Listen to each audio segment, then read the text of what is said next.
The Scorpions make a high-profile arrest in their investigation into Brett Kebble's murder. Tony Yengeni stripped of all his prison privileges after violating his weekend parole. And not only did Bafana Bafana lose to Egypt, very few fans pitched up to watch the game. We ask, was it all worth it?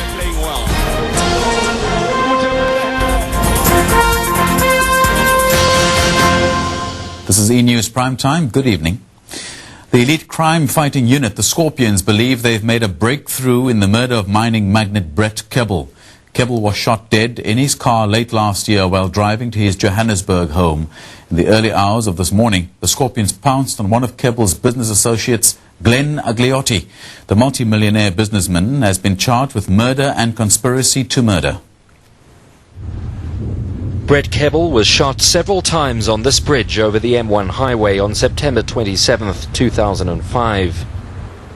Police initially said it was a botched hijacking, but few who knew Kebble well believed that. So it was left up to the Scorpions to crack the case. They began by investigating Kebble's possible links to a suspected drug and contraband smuggling ring.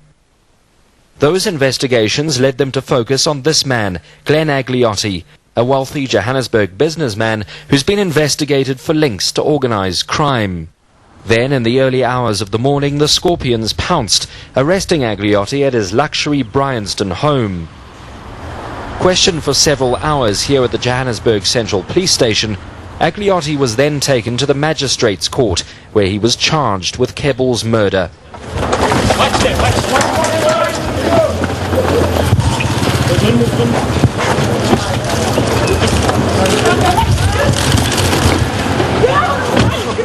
The arrest itself is one leg of an ongoing DSO investigation into organized crime. And at the time that the DSO was conducting the investigation, there was also an investigation by the South African Police Service. So there were two parallel investigations, and we have decided that moving forward, we must join forces because I think we can achieve more working together on this matter. The police also appear to have been largely left out of this investigation, with the Scorpions leading the way. One thing that is unclear is why investigators believe Agliotti would want his business associate killed. What is certain, though, is that Agliotti is a confirmed friend of National Police Commissioner Jackie Selebi.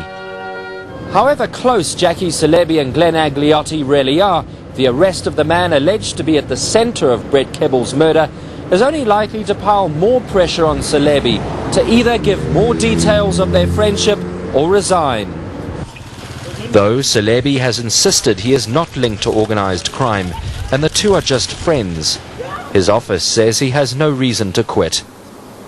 Ben said, E-News, Johannesburg. Agliotti is well known to the Kebbles. He'd done some work for the JCI mining company and had become a friend of Brett Kebble.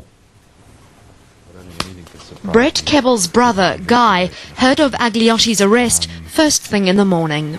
It was sad to hear of the party, who we now know as Glenn Agliotti's, because I have met him before.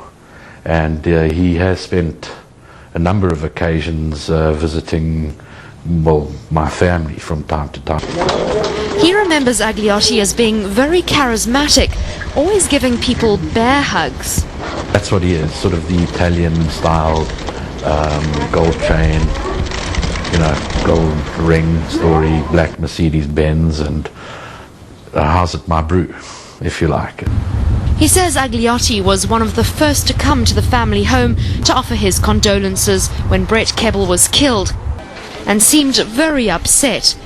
So upset, he cried. Annika Larson, E-News, Cape Town. Political parties have also reacted to the arrest of Glenn Agliotti. Their attention has primarily been focused on his friendship with Police Commissioner Jackie Selebi. Justice Minister Bridget Mabandla says Selebi is not under investigation, but opposition parties want him to step down. I will just repeat what the Minister of Safety and Security has said in the past, that,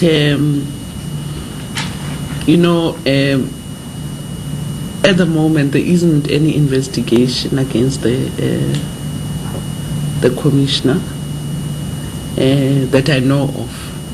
Commissioner Salebi has admitted that Agliotti is a friend of his, and there have been claims that Agliotti telephoned Salebi immediately after the murder.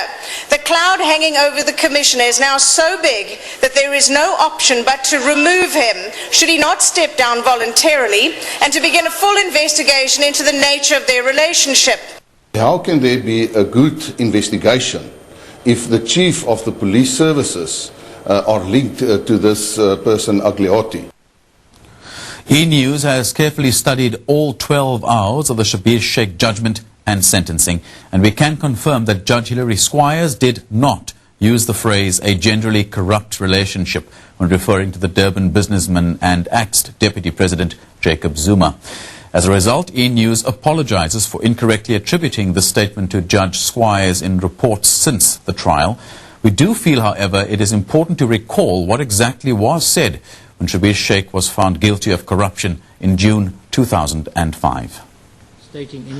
Judge Hilary Squires, when reading his judgment, did not ever use the words generally corrupt, but he did describe the relationship between Sheikh and Zuma as mutually beneficial. Even if nothing was ever said between them to establish the mutually beneficial symbiosis that the evidence shows existed, the circumstances of the commencement and the sustained continuation thereafter of these payments can only have generated a sense of obligation in the recipient. So, what Squires was saying is that the corruption was systemic, not just a once-off. Legally, this is referred to as general corruption. Squires went even further. If Zuma could not repay in money, how else could he do so than by providing the help of his name and political office, as and when it was asked? Particularly in the field of government contracted work, which is what Sheikh was hoping to benefit from. Strong words that left the Supreme Court of Appeal adamant that Sheikh is indeed guilty of corruption. It remains to be seen if Zuma will be called to account as well. Let's take a look now at how the markets have fared.